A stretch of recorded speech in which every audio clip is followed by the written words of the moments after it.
Good morning, guys. Story time with Ash and Sean.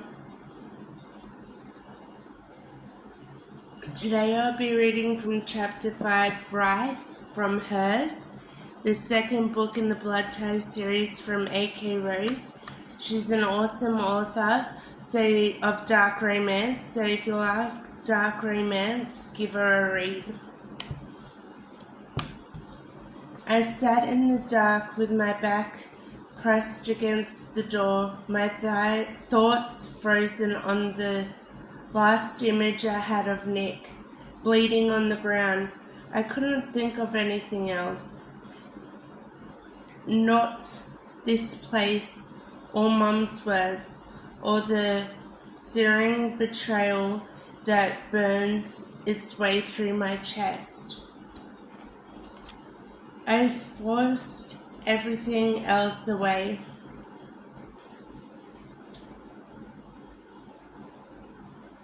Closing my eyes, forcing all my concentration on one single prayer. You keep him alive, and I'll do anything you want. I'll leave them, if that's what you want. I'll go away, so far away you won't hear from me again. I won't ask for anything. Another thing. Just him, okay? Just him. Footsteps thudded, and it took me a second to realize what that sound was. Click. The lock sounded as the door swung open. I scurried backwards, shoving my heels against the floor. I expected them to come charging in. I expected cruel hands and roars as they made their demands, but none of that came.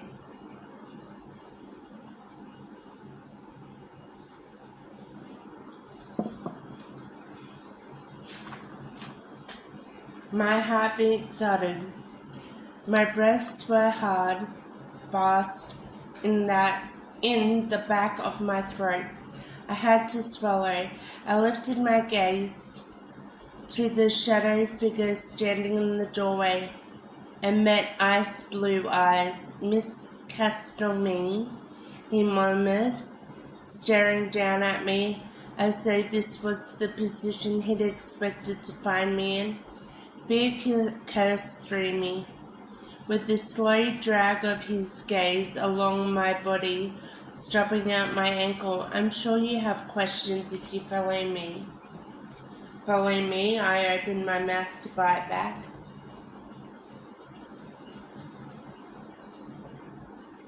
But he turned and strode away, leaving the door open.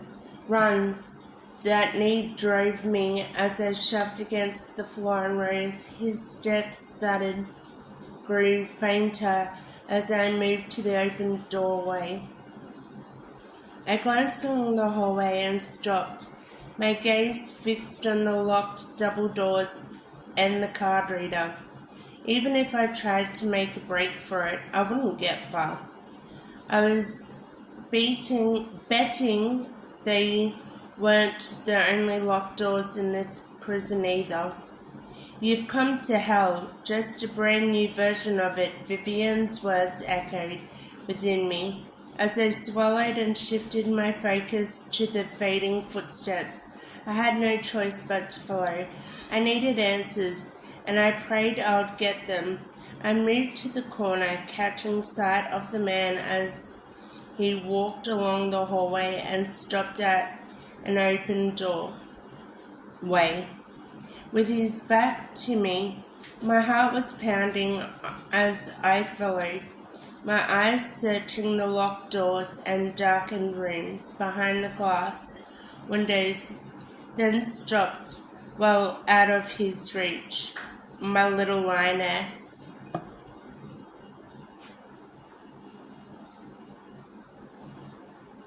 Dad's nickname for me surfaced now as I watched the man turn and motion to the doorway. Please. The word was careful and controlled. I gave a shake of my head. There was no way in hell I was going into a room with him, or anyone for that matter. One brow rose as the double doors behind him gave a click and opened. As though on cue, a guard stepped out, tall, with striking white hair. His unflinching gaze moved to mine as he stopped at this man's side and leant close, whispering something in his ear. But the man didn't lean toward him, just stood still, his gaze fixed on me. My stomach trembled with the focus. He'd made no move to hurt me.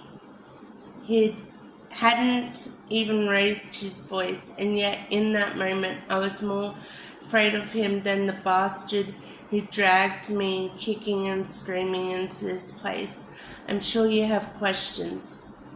I swallowed, staring at his hand that hovered in the air, knowing I couldn't stand here forever. The white-haired guard straightened and glanced my way. His eyes sparkled and his lips curled in a silent snarl. He looked at me with the kind of malice that sent a chill along my spine. My stomach trembled at the sight of him. I didn't want to be alone with him, not if I could help it. The answers you seek start in this room, Miss Castamine, or I can leave you to my associate here. He stood for a second, his voice turning dangerous, but his methods are certainly less tasteful than mine. My heartbeat stuttered as terror surged through me. Cold tiles kissed my bare feet as I stepped through the door, flinching as the automatic lights came on. It was a bathroom. Open, stark, and white. There are no doors for privacy, not for the toilets or the showers. My chest tightened at the sight. There was a set of clothes on the edge of the sparkling vanity, white lace panties, and some kind of sheer covering. I froze at the sight.